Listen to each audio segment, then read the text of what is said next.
열왕기상 12장 1절부터 11절 말씀 마음을 집중하시고 함께 읽어보십니다.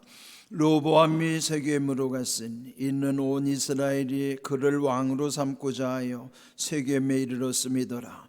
느밧의 아들 여로보암이 전에 솔로몬 왕의 얼굴을 피하여 애굽으로 도망하여 있었더니 이제 그 소문을 듣고 여전히 애굽에 있는 중에 무리가 사람을 보내 그를 불렀더라.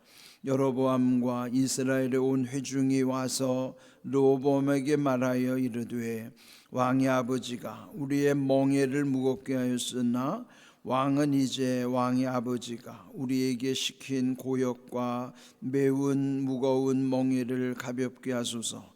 그리하시면 우리가 왕을 섬기겠나이다.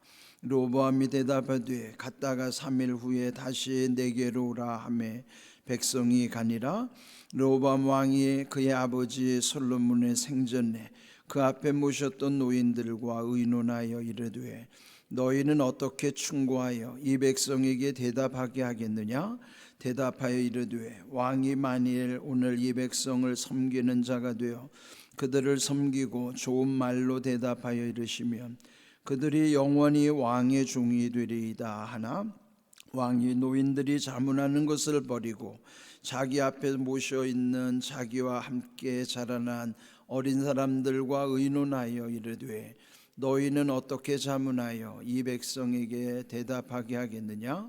백성이 내게 말하기를 왕의 아버지가 우리에게 매운 멍에를 가볍게 하라 하였느니라. 함께 자라난 소년들이 왕께 아뢰어 이르되 이 백성들이 왕께 아뢰기를 왕의 부친이 우리의 멍에를 무겁게 하였으나 왕은 우리를 위하여 가볍게 하라 하였은즉 왕은 대답하기를 내 새끼손가락이 내 아버지의 허리보다 굵으니 내 아버지께서 너희에게 무거운 멍에를 매게 하였으나 이제 나는 너희의 멍에를 더욱 무겁게 할지라. 내 아버지는 채찍으로 너희를 징계하였으나 나는 전갈 채찍으로 너희를 징계하리라 하소서. 아멘. 솔로몬 왕이 죽은 후에 그의 아들 르호보암이 이스라엘의 네 번째 왕이 되었습니다. 이제 르호보암이 집권한 다음에 나라가 둘로 나뉘게 되죠. 그동안에 통일 왕국이었었는데 결국 이제 분열 왕국이 되고 마는 것이에요. 이제 그 과정에서 오늘 여기 보면은 두 사람의 이름이 너무 비슷하죠. 왕의 네 번째 왕 솔로몬의 아들은 르호보암, 또 그와 맞서는 대적자는 여로보암이에요. 그러니까 이름이 비슷한데 혹시 여러분 이제 헷갈리지 않도록 솔로몬을 솔르몬으로 이해하면은 솔로몬 다음에 솔르몬의 르자는 르호보암이라 그렇게 외우면은 여로보암하고 좀 덜 헷갈릴 거예요. 그러니까 솔로몬을 솔르몬으로 이해하면은 솔르몬 라인 르가 그 다음에 르호보암이다. 그렇게 하면은 좀 더 이해가 쉬울 겁니다. 자, 이제 그가 네 번째 왕이 되면서 오늘 읽은 1절을 보시면은 세겜에 갔다 그랬어요. 세겜이라는 지역은 아브람 때도 아주 유명했던 곳이고 또 그들이 가나안 땅에 들어와서 또 여호수아가 세겜에 그들을 모으고 세겜 언약을 세웠을 때 그 세겜을 중심으로 해서 또 거기에는 또 그리심산과 에발산이라고 하는 곳을 중심으로 아주 북쪽 남쪽의 이 교통요지였고요. 또 신앙의 중심지이기도 했지만은 더구나 이 세겜은요 에브라임 지파의 지역이에요. 그럼 이 에브라임이 속한 사람이 그를 대적하는 여로보암이 에브라임 지파 사람이라고 그랬잖아요. 그런데 이미 앞에서도 그 아이야 선지자가 여로보암에게 그 12조각의 옷을 찢어서 너가 앞으로 10지파를 다스릴 왕이 될 거다. 그렇게 말했던 그 여로보암의 지파가 있는 곳이 이 에브라임이란 말이죠. 그래서 북쪽에 그 에브라임은 열 지파의 또 중심이 되는 중요한 곳이에요. 네, 이 르호보암 왕이 먼저 세겜 북쪽에 있는 열 지파를 중심으로 해서 또 왕으로서의 어떤 권위를 세우고자 먼저 방문을 한 것이죠. 네, 그때 그 당시 여로보암은 여전히 애굽으로 망명하여 있었다. 그러니까 솔로몬 때 도망을 간 거죠. 그런데 그 애굽에서 솔로몬이 죽었다는 소식을 듣고 3절을 보면은 무리가 사람을 그에게 보내서 여로보암을 오게 했다 그러는 것이죠. 그리고 3절 후반부에 보면은 여로보암과 이스라엘의 온 회중이 르호보암 왕에게 간청하는 내용이 나와요. 그는 4절을 보시면은 왕의 아버지 즉 솔로몬 때에 우리의 멍에를 무겁게 하였으니 왕은 이제 왕의 아버지가 우리에게 시킨 고역과 매운 무거운 멍에를 가볍게 하시옵소서. 그리하면 우리가 왕을 섬기겠나이다. 솔로몬 40년 재위 기간 동안에 성전 건축과 또 왕궁 건축하는데 20년 이상, 그리고 솔로몬의 부귀 영화를 누리는 데 있어서 그게 다 어디에서 나오겠어요? 백성들이 낸 그 세금, 또 부역. 그러니까 왕을 위해서 그들이 얼마나 고통을 많이 겪었겠습니까? 세금도 많이 냈어야 했고, 또 부역자들로 불려가 가지고 온갖 그 노동에 동원이 됐었죠. 그래서 여기 이제 시대가 바뀌었으니까 선대왕 때 우리가 이렇게 고통을 겪었는데 이제 당신이 왕이 됐으니 아버지 때처럼 그렇게 우리에게 무거운 멍에를 좀 가볍게 해 주십시오. 그러면 우리가 당신을 섬기겠나이다. 그러니까 뭔가 좀 새로운 시대가 됐으면은 여러 가지도 새롭게 개혁해야 되겠지만은 이제 그렇게 하지를 못하는 거예요. 5절 르호보암 왕이 말하기를 갔다가 3일 후에 다시 내게 오라. 이제 3일 동안에 이제 그들의 요청사항을 여러 사람들에게 자문을 구하는 과정이 나오잖아요. 그래서 이제 첫 번째 자문을 구한 사람들은 6절을 보시면은 아버지 때에 아버지를 섬겼던 그 일종의 왕의 측근에 있는 사람들을 주류라고 그러면은 이제 정치적인 용어잖아요. 주류 비주류를 나누면은, 그러면은 솔로몬 때 주류를 형성하고 있던 옛날 주류니까 구주류라 하고, 르호보암은 새로운 시대 왕이 되었으니까 또 그를 따르는 주류를 신주류라고 할 수 있겠죠. 그러면은 지금 이 르호보암이 선대왕 때 함께했던 그 대신들을 모아가지고 지금 이제 이 자문을 구하는 거예요. 지금 이들이 이렇게 요청하는데 어떻게 하면 좋겠습니까? 이제 그런 것을 물은 것이죠. 자, 이때 7절 그들이 대답하기를 왕이 만일 오늘 이 백성을 섬기는 자가 되어 그들을 섬기고 좋은 말로 대답하여 이르시면 그들이 영원히 왕의 종이 되리이다. 그들이 요청하는 대로 멍에를 가볍게 해주는 것이 좋겠다. 그러면서 이 백성을 섬기는 자가 되어 그들을 섬기고 좋은 말로 대답하셔서 이렇게 하시면 좋겠다. 그러니까 온건하게, 정치적으로 말하면 좀 더 부드럽게 백성들을 대해 주시는 게 좋겠다. 타당하죠. 또 어쩌면은 그 말이 충분히 일리가 있는 말이죠.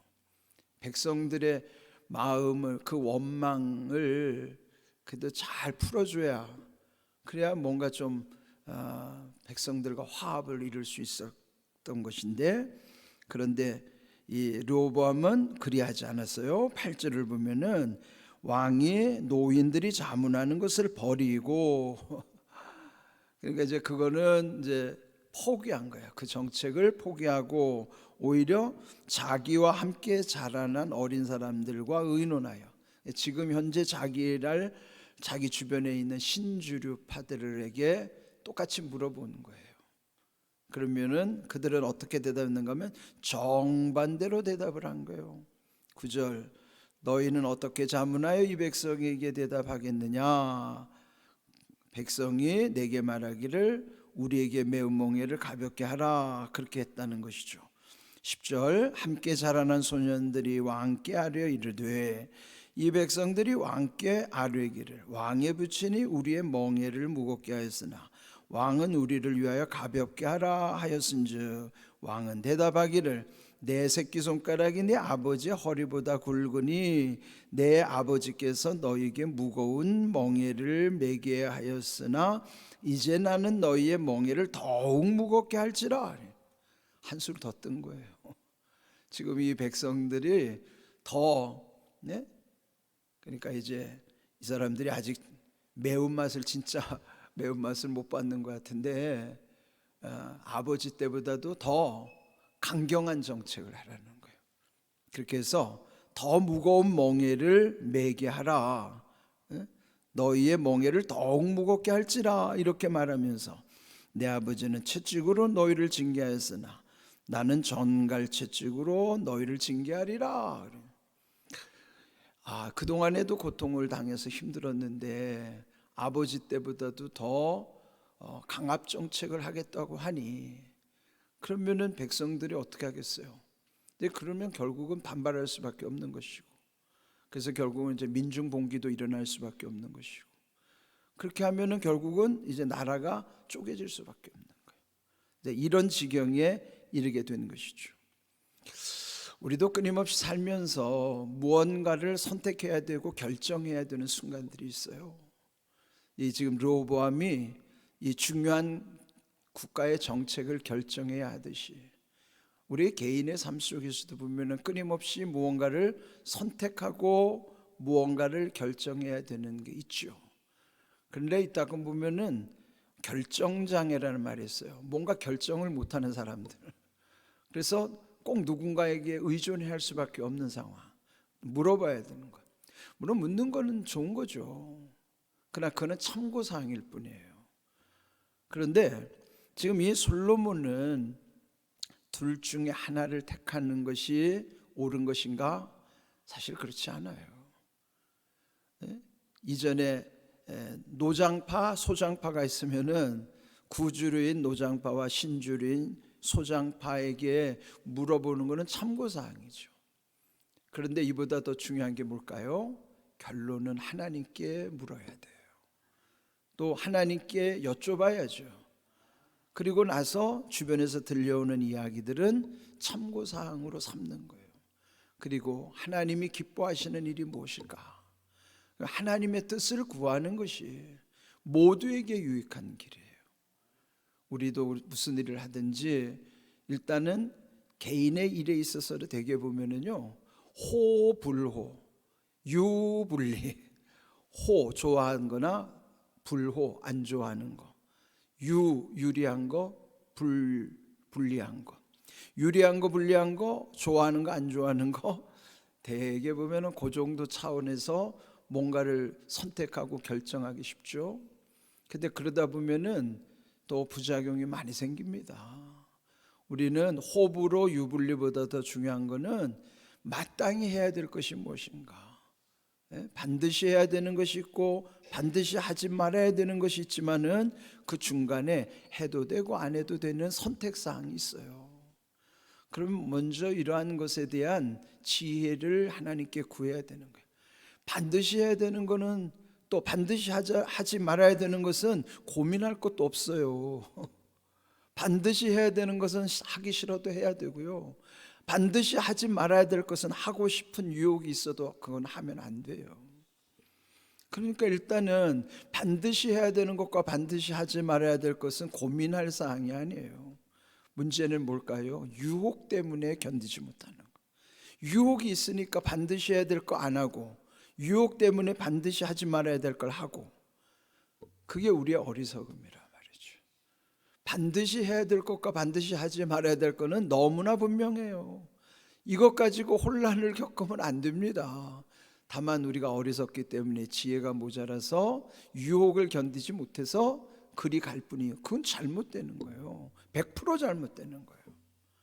그러나 문제는 중간에 해도 되고 안 해도 되는 거는, 이거는 뭐 옳고 그름의 문제가 아니에요. 좀 더 좋거나 좀 덜 좋거나 그 정도 차원이거나, 예? 그런 거죠. 기호식품이라든지 취미생활이라든지 이런 거는 해도 되고 안 해도 되는 거예요. 그러나 이제 거기서 좀 더 좋은 것과 좀 더 덜 좋은 것이 있을 뿐이겠죠. 그러니까 우리가 선택할 때 이런 것에 대한 먼저 개념이 분명하면은 훨씬 더 선택하기가 수월해요. 그러나 그보다 더 중요한 것은 하나님께 모든 것들을 내어놓고 맡겨야만 하는 것이에요. 오늘 제목이 무거운 멍에라고 그랬잖아요. 근데 사실 예수님이 우리에게 이 멍에에 대한 말씀도 하셨어요.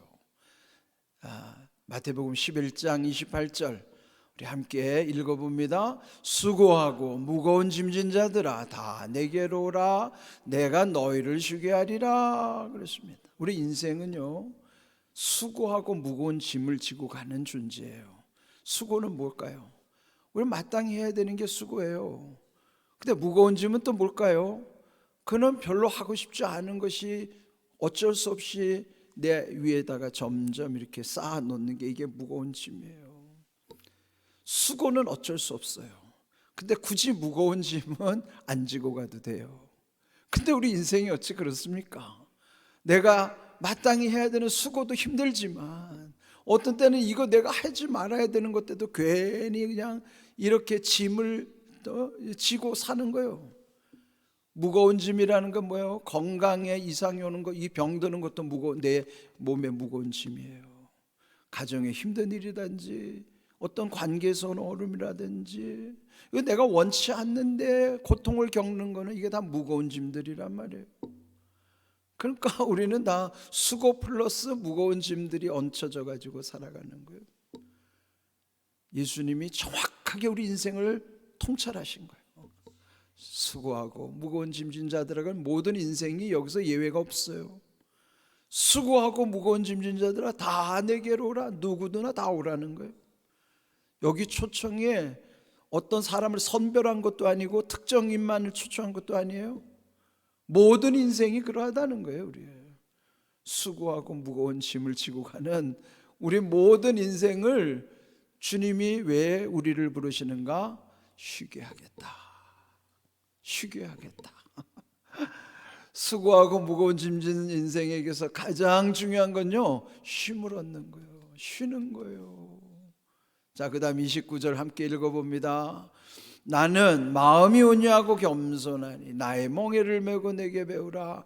그리하면 너희의 마음의 쉼을 얻으리니 그랬어요. 자, 예수님이 어떤 분이라고요? 마음이 온유하고 겸손하기 때문에 주님의 멍에는 십자가잖아요. 주님의 십자가 안에 들어오면 우리 십자가는 아무것도 아니에요. 나의 멍에, 주님의 멍에를 메면은 내 멍에는 아무것도 아니에요. 왜 배우라고 그랬을까요? 배움의 중요한 거는 예수님의 온유와 예수님의 겸손을 배우는 거예요. 그건 뭘로 배우나요? 내 멍에를, 즉 예수님의 십자가 안으로 들어와야만 우리 안에 온유함과 겸손함이 생기는 거예요. 그게 배우는 거예요. 머리로 배우는 게 아니라 몸으로 배우는 거란 말이에요. 네? 온유와 겸손을요 머리로 배우는 게 아니에요. 온유와 겸손은 몸으로 배우는 거예요. 어디서 배웁니까? 주님의 멍에 십자가 안으로 들어갈 때에. 그러면 우리에도 마음이 온유해지고요 마음이 겸손해집니다. 그럴 때 마음의 쉼을 얻는 겁니다. 이거 잘 생각하셔야 돼요. 말씀을 깨달으면 말씀이 얼마나 내 마음에 평안한지 몰라요. 수고하고 무거운 짐이 무슨 뜻인지, 왜 배우라고 했는지, 온유와 겸손을 몸으로 주님의 멍에 십자가 안에서 내가 체득할 때에 그때의 마음에 쉼이 있는 거예요. 그때가 참 안식이 내게 찾아오는 거예요. 수고와 무거운 짐보다 더 중요한 것은 주님의 멍에 속에서 온유와 겸손을 배울 때 주시는 참된 안식이에요. 예전 부흥 강사님들이 설교할 때 예화가 기억나는 게 있어요.